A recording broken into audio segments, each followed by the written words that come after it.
where I was with Dorothy Masuka. Yes, as we were growing up. Youths, man, that song. I want to a Zimbabwe where to believe. Like I said, I don't even know what I'm singing, but it was what you can remember. I want to a Zimbabwe where to believe. I want to a Zimbabwe where to believe. So whatever my daughter release will it to. My daughter knows young men, my daughter. And release will it to has to be your land. I hear Zimbabwe, that was the beat, and this is the music we used to know, and it was just a small record player, and you have the single. Sometimes it have the small hole, and you could put it on. Otherwise, if it's not a hole, you have to get the plastic thing, and you put it there. Sometimes you didn't have the plastic thing, and then part of the record go fast, and part of it would go slow, But that was that song, and then they used to like that song because Chaya grenada, chaya bazooka, and something about baboon, they should all die. The Boers, kill the Boers, let them all die. So that was us in the daytime, dancing to that, you know. And we had a name for the people from southern Rhodesia, whatever. What do we have to forget that name, But we just knew them as. There was the Shona people and the Ndebele, obviously, but we had a name for them. I just forget that name right now. But we used to know them as, refugees from down south. And I did not even know at that time, but Lusaka was the center of that. Lusaka and Tanzania. I got to know about it later when I was going to start doing my walk from Cape to Cairo. I did my research in London, and I found a professor who had actually been a freedom fighter, fighting for the freedom of Zimbabwe. And he told me how they had moved during those training camps, all the way up from Tanzania. So Nyerere and Kaunda, they were at the forefront of making sure that South Africa and Zimbabwe would be free. And so Lusaka was a place where they stayed. I know that Joshua Nkomo was living in Lusaka. So Simon Kapwepwe and all these people, after they had come out of government or whatever, he'd still be coming to see my grandmother. So it was like that. I just forget the name of it all, but there's times when my grandmother, she would kind of like change and become like very, very important, because some person from somewhere, who's connected to something political or something to do with the freedom fight would come, So my grandmother, she was, so there was times when you could feel that, okay, this person who's come to see grandma is somebody important. But other than that, we were just dancing around with the music, and then nighttime, you just like any little aeroplane you hear of up there, thinking it's Smith who's coming to bomb you, and you're hiding under the beds and stuff like that. Sometimes the daytime, the radio would play, and you could hear Smith on the radio talking to people, and people cheering, and then you got to know names of people like Bishop Muzorewa. You got to know these names, Joshua Nkomo, and then you heard of the names of Robert Mugabe. You heard it on the airwaves as a kid growing up, that this was stuff that was happening, in Rhodesia. We did not say Zimbabwe, it was Rhodesia for us. So like I said, after that we moved to Kenya, and going to Kenya at first, like I said to you, my mother was like saying everything is in Kenya. Now that's the point I wanted to make. Because of standing up for what can you call it, the freedom of Rhodesia, we had shortages of certain foods from time to time in Zambia, and it continued. Later on, it became because of the IMF structural adjustment plans that would have started in 1986-87. But by that time now, I had gone to Denmark. But even before that, there was a shortage of stuff. You could go into a Zambian supermarket and there was nothing, just maize meal. The whole supermarket was empty. You have to go through so many rows of nothing before you come to the one corner where you'd find maize meal, and that was the only thing. You couldn't even have sugar, even though we had Nakambala Sugar Estate, you did not have sugar. So everything was about queuing up. So my mother was very happy to go to Kenya to say, at least in Kenya, they have everything in Kenya. They got milk, they got tea, they got everything in Kenya. It's a good place. So yes, we went to Denmark for a short while and then we went to Kenya. As usual, we'd go to Denmark first before my father would transfer. The first time was when we were living in Zambia. We came to Denmark for the first time in 1974.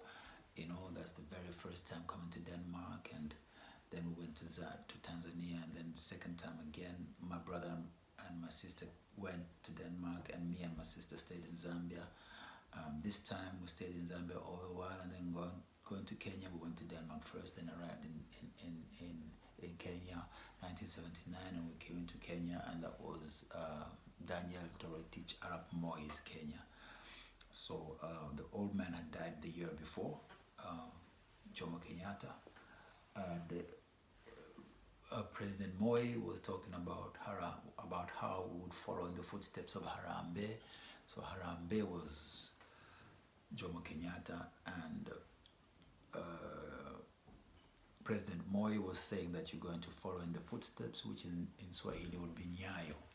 So the Nyayo. So it was Nyayo. Harambee became, before it was just Harambee. Hey! You say Harambee, and the people go, hey! Kenyatta was like a lion. Say Harambee! Say, hey! And after that, it became Harambee, Nyayo. And then the Harambee disappeared, and then it was just Nyayo, Nyayo, Nyayo, Nyayo. Yeah. Another one, Moi. So as a kid, we were growing up and becoming more and more conscious of politics, because in Kenya, the politics was more prevalent than in Zambia. You know, and the tribalism was stronger in Kenya than it was in Zambia. And the killing was more in Kenya. So the whole idea of brothers killing brothers because of a piece of land, all of that was accentuated when we were in Kenya. And that is the first time I kind of like got to this hairstyle.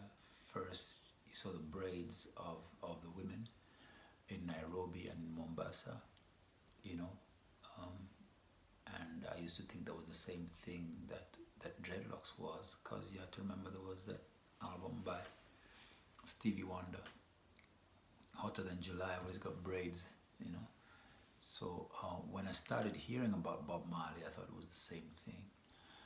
I did not, it wasn't until 1981, when Bob Marley passed away, that I heard of his name. I did not hear of his name until he passed. I heard his name first time connected to his passing. I'm honest, I swear to God. I was in the living room in our house in Embu, and it was my sister, and she says, Bob Marley has died, you know, and it sounded like a very white name to me, so I wasn't really too aware of who this Bob Marley was, but I confused him with another Bob. There was a white man in Uganda who used to be a friend or a servant of Idi Amin. Oh my God, let me try. I'm trying to find his name. People on YouTube, let me see. I might remember it on the time. Bob Idi Amin.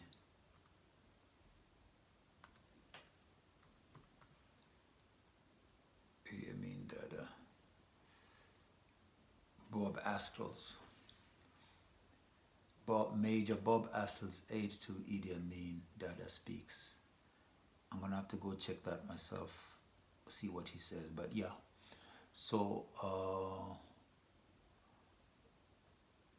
here it says Idi Amin's associate Bob Astles on trial in Kampala.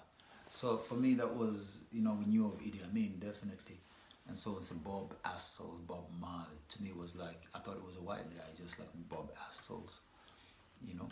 But I was working on an experiment with light.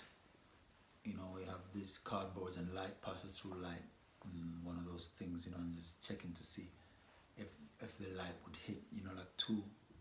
And that was the time when I was working with that one. She told me that Bob Marley had died, and I was 10 years old. would have had my watch on, the watch that was given to me when I turned 10 on the 4th of November. And the 4th of November, I'll never forget, because it was my family's tradition that when you turn 10, my dad had just made up the tradition that he would give you a watch. So my sister was given a watch at the age of 10, and when I turned 10, I came home from school on the 4th of November, and as I come home from school, I could not see anybody in my family. My habit was always to go to the fridge and get a glass of milk. Usually I'd enter by the kitchen door so I could get to the fridge immediately. But this time I went around the yard and I came through the front door. And I come to the front door, usually my dad would have been sitting down after his dinner reading his newspaper or something like that. And there was nobody, and I was thinking, wow, it's quiet in here.